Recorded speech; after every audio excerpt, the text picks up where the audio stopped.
میں بابر ملک مزے کی بات تو سنے۔ وہ چل کر ان کے سامنے آیا تھا، ایسے جیسے کوئی بچہ اشتیاق سے کوئی بات کرنا چاہ رہا ہو۔ میرا باپ مر گیا، پھر میری ماں بھی چلی گئی، اور میرا سو کالڈ باپ، اسے ان ہاتھوں سے میں موت کے منہ تک پہنچایا۔ بچی ایک ہستی، مگر اس نے بھی منہ موڑ لیا۔ ہم دونوں خالی ہاتھ رہ گئے۔ گرینڈ پا کیا بک رہا ہے؟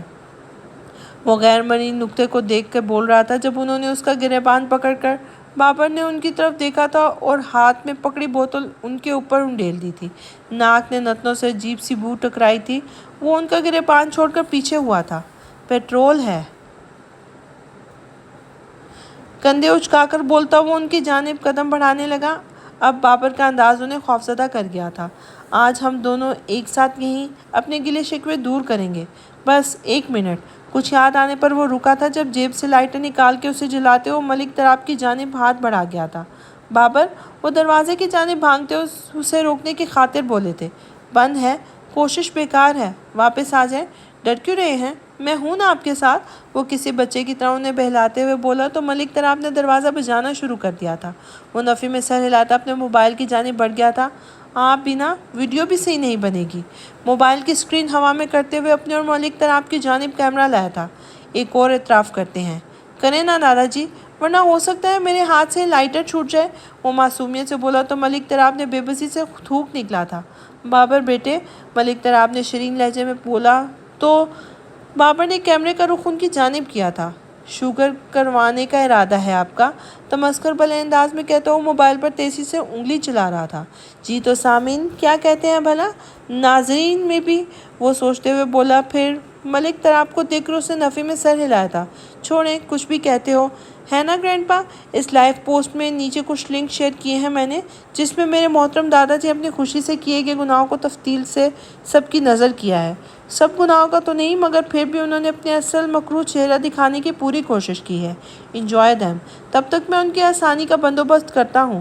بابر کی باتیں سنتے ملک تراب کو اشتعال ہو آیا تھا۔ بابر نے سارے ثبوت حویلی سے حاصل کیے تھے۔ وہ نہیں جانتے تھے کہ بابر کو ڈرانے کے لیے جو ویڈیوز وہ بنوا رہے تھے وہی ان کے لیے گھڑا ثابت ہوں گے، جن میں وہ ایک دن دھنس جائیں گے۔ ذلیل انسان، آستین کے سانپ بنے ہمیں ڈستے رہے تم، ملک تراب علی کے بات پر بابر نے کہکہا لگایا تھا، پھر لائٹر ان کی جانب اچھال دیا تھا۔ ایک دم آگ بھڑکی تھی۔ ملک تراب علی ڈر کے پیچھے ہوئے تھے، مگر آگ ان کے وجود کو لپیٹ میں لے چکی تھی۔ اس تکلیف سے کم تکلیف مل رہی ہے آپ کو گرینڈ پا، ایک آخری سیلفی ہو جائے۔ بابر کیمرے کے سامنے آیا تھا۔ ہم دونوں پر افسوس کرنے والا کوئی نہیں ہوگا گرینڈ پا۔ گڈ بائے گرینڈ پا۔ آگ پورے کمرے میں پھیل چکی تھی۔ بابر نے موبائل ایک جانب پھینک دیا تھا۔ ملک تراب علی کی چیخیں وہاں گونج رہی تھی جب بابر کے کوٹ نے آگ پکڑی تھی۔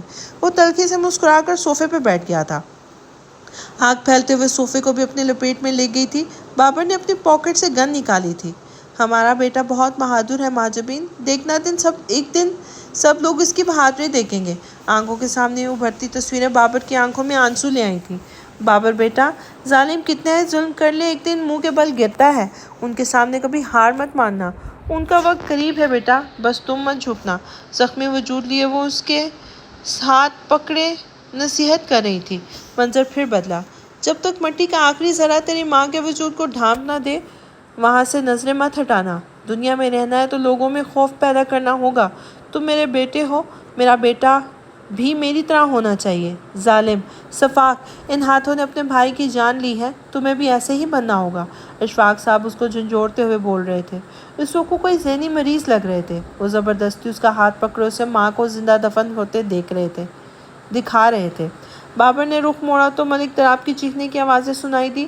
ان کا وجود زمین پہ گر چکا تھا۔ چلے جائیں میری زندگی سے، ہوریا کی آواز اس کے کانوں میں گونجی تو گن والا ہاتھ اوپر اٹھا تھا۔ پھر وہاں گولی کی آواز گونجی تھی۔ موت کا سناٹا ہر جانب چھا گیا تھا۔ اس وقت کون آیا ہے؟ ابیہا اور باسط کھانا کھانے کے لیے بیٹھے تو ڈور بیل بجنے پر وہ حیران سے ابیہا کی جانب دیکھتے ہوئے بولا تھا، پھر اٹھ کر دروازے کی سمت بڑھ گیا تھا۔ دروازہ کھولنے پر سامنے کھڑے شارق کو دیکھ کے وہ چونکا تھا۔ تم یہاں؟ اندر آؤ۔ وہ شارق کو بازو سے پکڑ کر اندر لایا تھا۔ ابیہا بھی حیرانگی سے انہیں دیکھ رہی تھی۔ کچھ دیر بعد وہ دونوں آمنے سامنے بیٹھے تھے۔ کراچی سے یہاں اچانک آ گئے تم؟ سب خیریت ہے نا؟ باسط نے پریشانی سے پوچھا تھا۔ ابیہا شارق کو بولتے نہ دیکھ کر کمرے میں گئی تاکہ لمح سے پوچھ سکے، شارق چپ کیوں ہو؟ باسط نے اس کا بازو ہلایا تو شارق نے سر اٹھایا تھا۔ بابا نے بیمار ہونے پر تمہیں کیوں بلایا تھا؟ مجھے کیوں نہیں؟ شارق کے سوال پر باسط سیدھا ہوا تھا۔ مجھے اپنی دل پر لگی ہر گرہ کھولنی ہے۔ شارق کے اگلے جملے پر اس نے گہری سانس لی تھی اور اس کے کندھے پہ ہاتھ رکھا تھا۔ خالو نہیں چاہتے تھے کہ تم اتنے سالوں بعد اپنے باپ کو اس حالت میں دیکھو۔ دن رات کی مزدوری نے انہیں کمزور کر دیا تھا۔ وہ واپس لوٹنا چاہتے تھے مگر تمہارے سامنے ان حالات میں نہیں آنا چاہتے تھے۔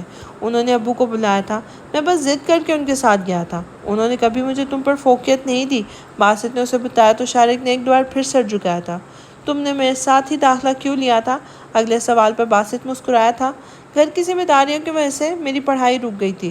جب تم نے یونیورسٹی میں ایڈمیشن لیا تو خالہ نے کہا مجھے بھی پڑھنا چاہیے، پھر بڑھتی ذمہ داریوں کی وجہ سے مجھے بھی یہی صحیح لگا، لیکن ایک ہی فیلڈ میں جانا محض اتفاق تھا۔ اس وقت میں نہیں چاہتا تھا کہ تم یہی فیلڈ چوز کرو گے۔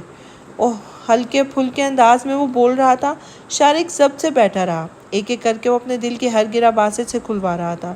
جتنے حقائق سے روبرو ہو کے آ رہا تھا اتنا ہی اس کا دل شرمندگی کی اتھاہ گہرائیوں میں ڈوبتا جا رہا تھا۔ کوئی شکایت رہ گئی ہے تو دور کر لو شارق، بہت بھوک لگی ہے مجھے، باسط نے دوستانہ انداز میں کہا تو شارق نے اس کی جانب دیکھا تھا۔ امی کو کڈنی دی تم نے اور میں؟ اس کا لہجہ بھرا گیا تھا۔ باسط کو بالکل چھوٹا بچہ لگا تھا وہ، جو خود کو رونے سے باز رکھے ہوئے تھا۔ باسط نے اسے گلے لگا لیا تھا۔ بڑا بھائی ہوں تمہارا، تم چاہے میرے چھوٹے بھائی کی طرح ٹریٹ کرتے رہے ہو، لیکن مجھے اپنے بھائی کا خیال رکھنا تھا۔ باسط کے محبت بھرے جواب پر شارق نے کس کر اسے گلے لگایا تھا۔ اس کے جواب پر باسط خود کے مسکرایا تھا۔ I'm sorry، مجھے معاف کر دو، ہمیشہ تمہیں غلط سمجھتا رہا، حسد کرتا رہا تم سے۔ میری کم ظرفی نے آج مجھے منہ کے بل گرا دیا ہے، میں تم سے نظریں نہیں ملا پا رہا، مجھے معاف کر دو باسط۔ وہ باسط سے معافی مانگ رہا تھا۔ باسط نے اسے خود سے الگ کیا۔ پرانی باتیں بھول جاؤ شارق، جو گزر گیا وہ گزر گیا، اب اٹھو میرے ساتھ کھانا کھاؤ۔ اسے زبردستی اپنے ساتھ ٹیبل تک لایا تھا۔ شارق نے نم آنکھوں سے اسے دیکھا تھا۔ اب ایسے مت دیکھو، میری بیوی یہی ہے، وہ جیلس ہو جائے گی۔ باسط کی شرارتی لہجے پر کہنے پر شارق مسکرایا تھا، ایک بار پھر باسط کے گلے لگا تھا۔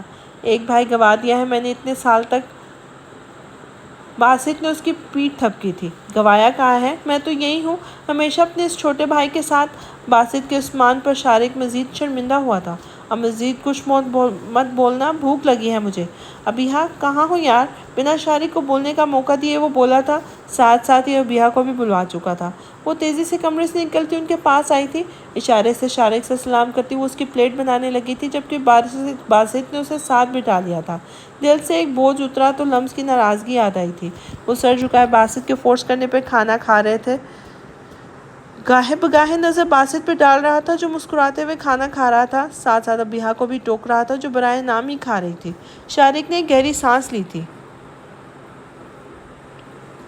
قبرستان کی ہیبت ناک خاموشی میں قدموں کی ابھرتی آواز وہاں کے نئے مکینوں کے آنے کا پتہ دے رہی تھی۔ ایک گھنٹہ گزرا تو نئے مکینوں کو ان کی آخری آرام گاہ تک پہنچا کر قدموں کی واپسی کا سفر شروع ہوا تھا، مگر کوئی تھا جو ان کے قبروں کے سامنے کھڑا تھا۔ آنکھوں میں گہرا درد تھا۔ سمت، گھر چلو۔ ہادی نے اس کے کندھے پہ ہاتھ رکھ کے اسے چلنے کا کہا تھا۔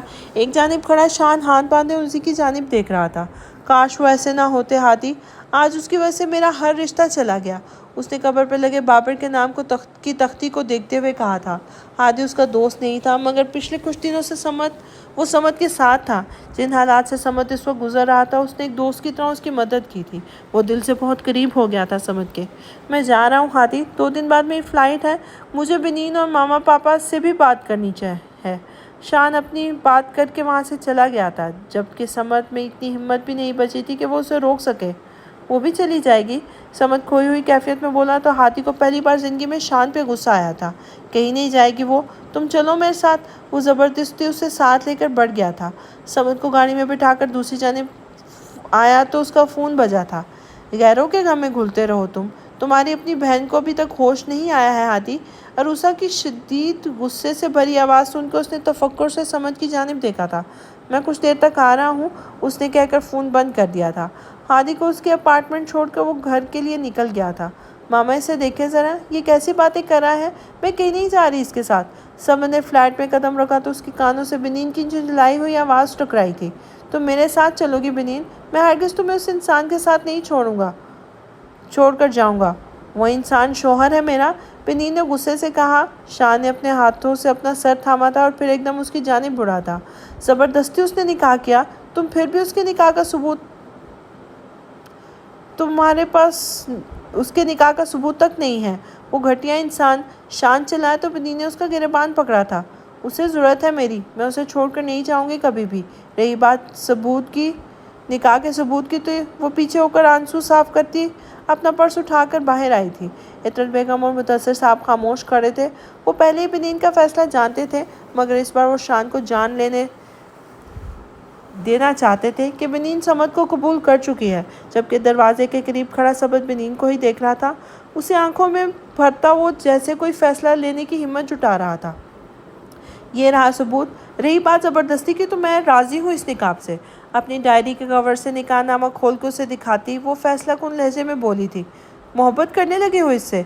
شان کے سوال پر سمد آگے آیا تھا۔ چلی جاؤ بنین، سمد کا کہنا بنین کے الفاظ کو دبا گیا تھا۔ وہ بے یقینی سے اسے دیکھ رہی تھی، جبکہ سمد اس کے پاس سے گزرتا کمرے میں بند ہو گیا تھا۔ 15 منٹ تک وہ ایسے ہی کمرے میں ٹہلتا رہا۔ دل کے ہاتھوں مجبور ہو کر باہر آیا تو خالی فلیٹ اسے منہ چڑھا رہا تھا۔ تم بھی چلی گئی نا بنین؟ شاید تمہارا وعدہ بھی کھوکھلا تھا۔ وہ دکھ سے بولتا مڑا تو پیچھے کھڑی بنین کو دیکھ کے چونکا، جو کڑے تیوروں سے اسے ہی دیکھ رہی تھی۔ سینے پہ پڑنے والا مکے نے اس کی بے یقینی دور کی تھی۔ تم ہوتے کون ہو فیصلہ کرنے والے؟ ہر بات تمہاری مرضی چلے گی؟ کیوں ہر فیصلہ تمہیں ہی لینا ہے؟ پہلے زبردستی نکاح کیا، پھر زبردستی نکاح کو ماننے پر مجبور کیا، اور اب جانے کا کہہ رہے ہو؟ سب مذاق ہے یا میری زندگی مذاق ہے جو تم نے مجھے کھلونا سمجھ لیا ہے؟ اپنی شکل مت دکھانا مجھے تم۔ اسے دھکا دیتی ہوئی مڑ کر کمرے میں بند ہو گئی تھی۔ سمد اپنے سینے پہ ہاتھ رکھ کے ویسے کھڑا تھا جب کمرے کے بند ہونے پر دھیما سا مسکرایا تھا۔ بنین، وہ دروازے کے پاس آ کر بولا تھا، ارادہ اسے منانے کا تھا۔ دفع ہو جاؤ یہاں سے، وہ اندر سے بولی تھی۔ انداز ایسا تھا گویا کہ سمد کے سامنے آتے اس کا سر پھوڑنے میں وقت نہ لگائے۔ وہ وہیں دروازے سے ٹیک لگائے کھڑا ہو گیا تھا، البتہ اب مسکرا رہا تھا۔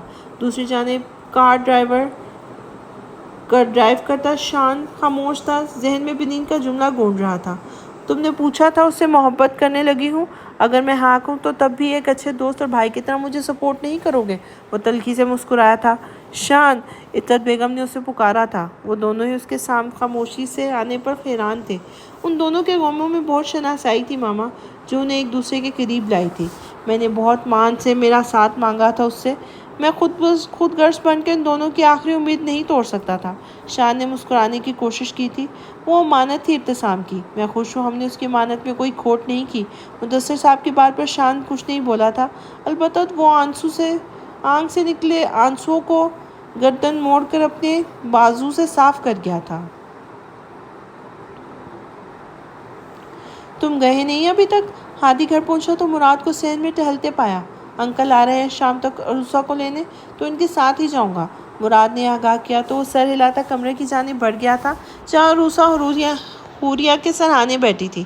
ہادی کو دیکھ کر اس نے گھوری سے نوازا تھا اور وہ اسے اگنور کرتا حوریہ کے پاس جا کر بیٹھا تھا۔ عروسہ کھڑی ہو گئی تھی۔ حوریہ بچے، کبوتر کی طرح آنکھیں بند کر لینے سے تم سچائی سے بھاگ نہیں سکتی۔ اسے جانا ہی تھا، اگر وہ نہ جاتا تو اس کی زندگی کی مشکلات بڑھ جاتی۔ اس نے قتل کیا تھا اور اس کا اعتراف بھی۔ عدالت اسے سخت سزا سناتی۔ وہ آہستہ آہستہ بول رہا تھا جبکہ وہ 2 دن سے آنکھوں کو بند کیے لیٹی حوریہ کی آنکھوں سے آنسو جاری تھے۔ وہ زندہ تو ہوتا بھائی۔ وہ آنکھیں کھولتی اس کے سینے پر سر رکھ کے سسک اٹھی تھی۔ ہادی نے اس کے سر پہ ہاتھ رکھا تھا۔ میں نے اسے جانے کو کہا تھا بھائی، میری غلطی ہے۔ اگر میں اسے جانے کا نہ کہتی تو وہ کبھی نہ جاتا۔ میں نے اس کی محبت کو بے مول کر دیا تھا بھائی۔ وہ اپنے دل کا غبار نکال رہی تھی۔ ہادی نے اسے رونے دیا تھا۔ وہ چاہتا تھا حوریہ نارمل ہو جائے۔ اگلے دن عروسہ الوداع لیتی وہاں سے چلی گئی تھی۔ وہ جانا نہیں چاہتی تھی لیکن ماں کی طبیعت کو سن کر وہ رک نہیں پائی تھی۔ 1 ماہ بعد، حوریہ دروازہ اچھے سے بند کر لینا، مجھے آنے میں دیر ہو جائے گی۔ قرآن پاک پڑھتی حوریہ احتیاط سے قرآن پاک بند کر کے دروازے تک آئی تھی۔ دروازہ بند کر کے وہ واپس کمرے میں آئی تھی تو اس کا فون بج رہا تھا۔ کیسی ہو لمز؟ وہ فون اٹھا کر ٹھہرے ہوئے لہجے میں بولی تو لمز نے گہری سانس لی تھی۔ میں ٹھیک ہوں، تم سناؤ، اور بھائی صاحب کیسے ہیں؟ لمز نے اپنے انداز میں پوچھا تو دھیما سا مسکرائی تھی۔ ٹھیک ہے وہ بھی، تمہارا بھی پوچھا ہے میں نے، لمز نے کیا تو حوریہ نے آئینے میں خود کو دیکھا تھا۔ میں کیسی ہوں؟ بالکل ٹھیک ہوں، ہٹی کٹی۔ وہ مصنوعی ہنسی ہنسی تو لمس بھی اداس ہو گئی تھی۔ اچھا، جو بات کرنے کے لیے فون کیا تھا وہ تو سنو۔ لمس نے اسے پھر سے اداس ہوتا محسوس کیا تو بات بدلی تھی۔ عروسہ کو تمہارے بھائی کی پسند بالکل پسند نہیں آئی، اس لیے وہ اپنے اس پاگل دوست کے ساتھ جا کر شادی کا جوڑا لے آئی ہے۔ لیکن بھائی کی پسند بھی اچھی ہے۔ حوریہ کا دھیان بٹانے میں وہ کامیاب ہو گئی تھی۔ رہنے بھی دو اپنے بھائی کو، ویسے شادی کا جوڑا پیارا ہے بہت، مجھے لگا نہیں تھا کہ اس نمونے کی پسند اتنی اچھی ہوگی۔ وہ مراد کا ذکر اتنے اچھے لفظوں میں کر رہی تھی کہ حوریہ ہنس پڑی تھی۔ اچھا، میں 2 دن تک آ جاؤں گی۔ لمس نے اپنے کان میں تنکے کو جاتے دیکھ کر چبھاتے ہوئے انداز میں لفظ ادا کیے تھے اور پھر فون بند کر کے دائیں جانب موڑی تھی، جہاں ہاتھ میں مزید تنکے لیے چہرے پر معصومیت سے جائے شارق کھڑا تھا۔ کان کے دروازے کھول کر یہاں سے سونا نکالنا چاہتے ہو؟ اس نے شارق کو گھورتے ہوئے پوچھا تو معصومیت سے اس نے نفی میں سر ہلایا تھا۔ اتنی معصوم شکل بناتے ہو، تمہیں خدا کا خوف نہیں آتا؟ مجھے ہٹلر بنایا ہوا ہے۔ وہ منہ بگاڑتی دوسری جانب مڑی تو دیوار پر اپنے ہی بنائے گئے اینگری برڈ کے نیچے شارق کے نام کو کاٹ کر اپنا نام لکھ دیا اور غصے سے پلٹی تھی جب ہی شارق نے آگے بڑھ کے اس کے گرد اپنا حصار بنا لیا تھا۔ وہ نرمی سے اس کے بالوں میں ہاتھ پھیرنے لگا تو لمس نے اپنے ہاتھ پیچھے لے جاتے اس کی کمر کے گرد باندھے تھے۔ جتنی محبت جتانی ہے جتا لو، مگر مجھے کراچی جانا ہے اور وہ بھی پورے 1 ہفتے کے لیے، لمس نے سنجیدگی سے کہا تو شارق نے برا سا منہ بنایا تھا۔ یار لمس، کچھ تو خیال کر لو میرا، میں کیسے رہوں گا اتنے دن تمہارے بغیر؟ وہ اسے مزید خود میں سموتے ہوئے بولا تو لمس نے اس کی کمر میں چٹکی کاٹی تھی۔ تو میرا دم نکال کر یہاں ہی سمادھی بنا دو میری۔ شارق نے گرفت ڈھیلی کی تو وہ غصے سے بولی تھی، محبت سے تاج محل بناؤں گا تمہارے لیے۔ شارق نے اسے پیچھے کرتے ہوئے اس کے ماتھے پر لپٹ رکھتے ہوئے کہا تو لمس مسکرائی تھی۔ اچھا، کب بنواؤ گے؟ اس نے اشتیاق سے پوچھا تو شارق نے دروازے کی جانب قدم بڑھائے تھے۔ جب شاہجہاں نے بنوایا تھا تب وہ آنکھ ونک کر کے بول کر کمرے سے نکل گیا تھا۔ لمس کو بات سمجھ آئی تو اس کے پیچھے ہی کمرے سے نکلی تھی، مگر وہ گھر کا دروازہ عبور کر گیا تھا۔ میں نے اسے بہت ڈھیل دے دی ہے۔ وہ خود سے ہی بات کرتی واپس اندر آئی تھی۔ جب اس کی نظر اینگری برڈ پر پڑی تو ہنسنے لگی تھی۔ پیپرز ختم ہوتے ہی وہ خود واپس آ گئی تھی۔ اس کا واپس آنا ہی شارق کو معافی کی نوید سنا گیا تھا۔ گزرے دنوں میں جب شارق نے لمس کو اپنی محبت کی گہرائی سے روشناس کروایا تھا، وہیں لمس نے اسے ناکو چنے چبوانے میں کوئی کسر نہیں چھوڑی تھی۔ باسط کے ساتھ شارق کے تعلق کی مضبوطی نے اسے شارق کے دوسرے پہلو متعارف کروایا تھا۔ وہ بلا تردد سب کو کہتی تھی کہ اس کا شوہر ڈبل پرسنالٹی رکھنے والا انسان ہے۔ وہ سر جھٹکتی الماری کی طرف بڑھ رہی تھی تاکہ شارق کے کپڑے پریس کر سکے۔ کیسی لگ رہی ہوں میں؟ دلہن کے لباس میں وہ مکمل تیار دونوں ہاتھوں سے سر پہ ڈالے گھونگھٹ کو پکڑے کھڑی مراد سے پوچھ رہی تھی۔ مراد نے ایک نظر اسے اوپر سے نیچے تک دیکھا تھا اور پھر اس کے گرد چکر لگاتے اسے دیکھنے لگا تھا۔ لگ تو اچھی رہی ہو، بس ایک تلوار کی کمی ہے، بالکل رضیہ سلطانہ لگو گی، مراد نے اچھے سے اسے دیکھ کر کہا تو اس نے گھونگھٹ میں سے ہی مراد کو گھوری سے نوازا تھا۔ چالیرا دوپٹے کی گھونگھٹ سے وہ باقاعدہ اسے گھورتی ہوئی نظر آئی تو اس نے کندھے اچکائے تھے۔ اصل تعریف کی تھی میں نے، مگر تمہیں وہ شاعرانہ تعریف ہی سننی ہے، مراد منہ بگاڑ کر کہتا اس سے ساتھ لیے پارلر سے باہر آیا تھا۔ خالہ سے کہوں گی تمہیں شادی کسی پاگل لڑکی سے کرے، جب وہ تمہارے بال نوچا کرے گی نا، تب شاید تمہارا اس دماغ کو کچھ ہوا لگے۔ مستقبل کے نقشے کو تصور کرتے مراد کا ہاتھ سر پہ فوراً گیا تھا۔ اس کا ہونک ذرا چہرہ دیکھ کر عروسہ ہنستی چلی گئی تھی۔ اسے اس طرح ہنستے دیکھ کر مراد نے مسکراتے ہوئے اسے دیکھا تھا۔ ایک بات کہوں تم سے؟ میں کہہ نہیں پایا مگر آج کہنا چاہتا ہوں۔ مراد کی اتنی سنجیدگی سے کہنے پر عروسہ نے ناسمجھی سے اسے دیکھا تھا۔ میں بہت محبت کرتا ہوں تم سے۔ پہلے اس بات کا احساس نہیں ہوا تھا، مگر جب تم مجھ سے دور ہوئی تو ہر پل میں نے ہمارے رشتے کے بارے میں سوچا۔ جیسے ہی نتیجہ میرے سامنے آیا، میں چاہ کر بھی خود کو روک نہیں پایا تمہارے پاس آنے سے۔ مراد، عروسہ بے یقینی سے بولی تو مراد نے اسے ٹوکا تھا۔ ریلیکس عروسہ، پہلے میری بات تو سن لو۔ اسے رونے کی تیاری پکڑتا دیکھ کر مراد نے مسکراتے ہوئے کہا تھا، میری محبت ویسی نہیں ہے جیسی ہادی تم سے کرتا ہے، بلکہ میں دوست بن کر ہمیشہ تمہارے ساتھ رہنا چاہتا ہوں، وہ دوست جو تمہاری ہر مشکل میں تمہارے ساتھ ہو۔ یاد ہے ہمارا وعدہ؟ ہم کسی مشکل میں ایک دوسرے کا ساتھ نہیں چھوڑیں گے۔ اب دیکھو، تم کسی کی زندگی برباد کرنے جا رہی ہو میں پھر بھی ایک سچے دوست کی طرح تمہارے ساتھ ہوں، سنجیدگی سے کہتے مراد کے آخری جملے افسردگی سے بولے تو وہ جو اتنی ایموشنل تقریر پر رونے کی تیاری پکڑ رہی تھی دونوں ہاتھوں سے اسے مارنے لگی۔ مراد اور عروسہ ایک ناقابل یقین رشتہ۔ بچپن میں ننھے ذہنوں نے ایک وعدہ لیا تھا دوستی نبھانے کا۔ مشکلیں آئیں، رشتہ ڈگمگایا، مگر دوستی کی ڈور ٹوٹنے نہیں پائی۔ نکاح مبارک ہو بھابھی۔ آف وائٹ ٹکنوں تک فراک پہنے، بالوں کو حجاب میں کور کیے وہ ہلکے سے میک اپ میں بھی اپنی اداس آنکھوں کی وجہ سے الگ نظر آ رہی تھی۔ نکاح کے بعد وہ عروسہ کے برابر میں بیٹھی اسے مبارکباد دے رہی تھی۔ آنکھوں پہ مسکراہٹ تھی مگر آنکھوں میں اداسی کو عروسہ نے بھانپ کر اسے گلے لگایا تھا۔ میری دعا ہے اللہ تمہیں ڈھیروں خوشیوں سے نوازے، تمہارا دامن ہر وقت خوشیوں سے بھرا رہے، وہ اسے دعا دے رہی تھی۔ حوریہ اس کی محبت پر رشک سے مسکرائی تھی۔ آپ دونوں کی محبت کو کسی کی نظر نہ لگے۔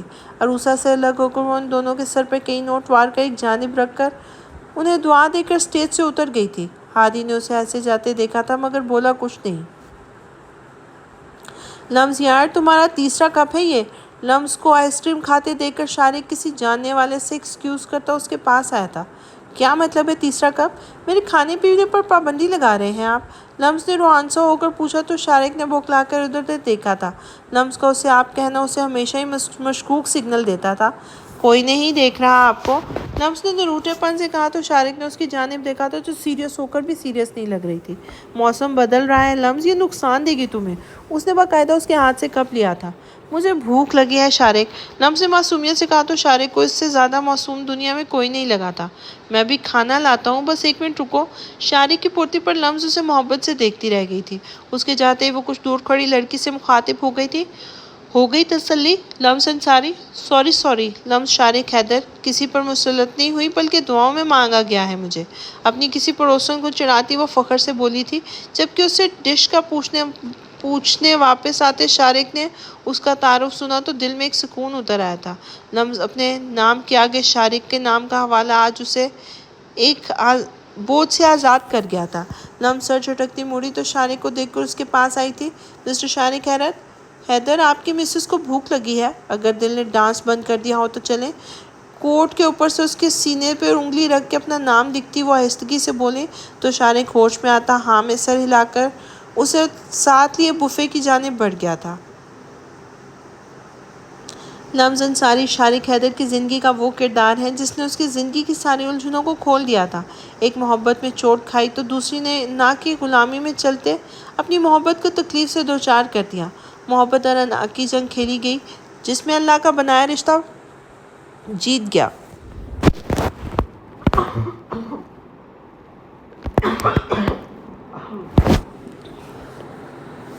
Excuse me.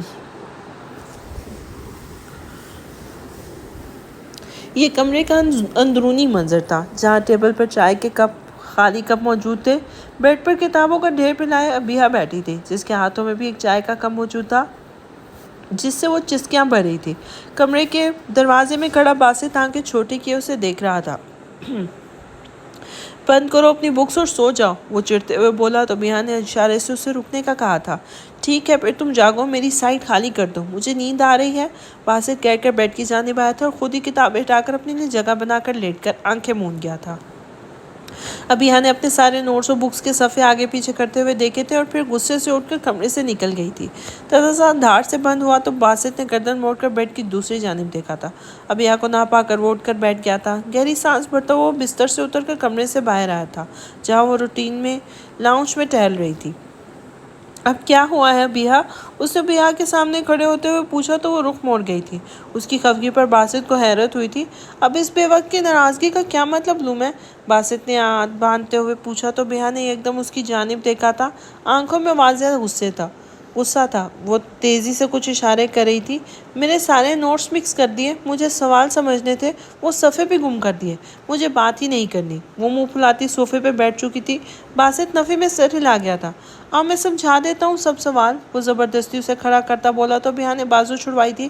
اب چائے نہیں ملے گی ابیہ، اس لیے چپ چاپ اندر چلو۔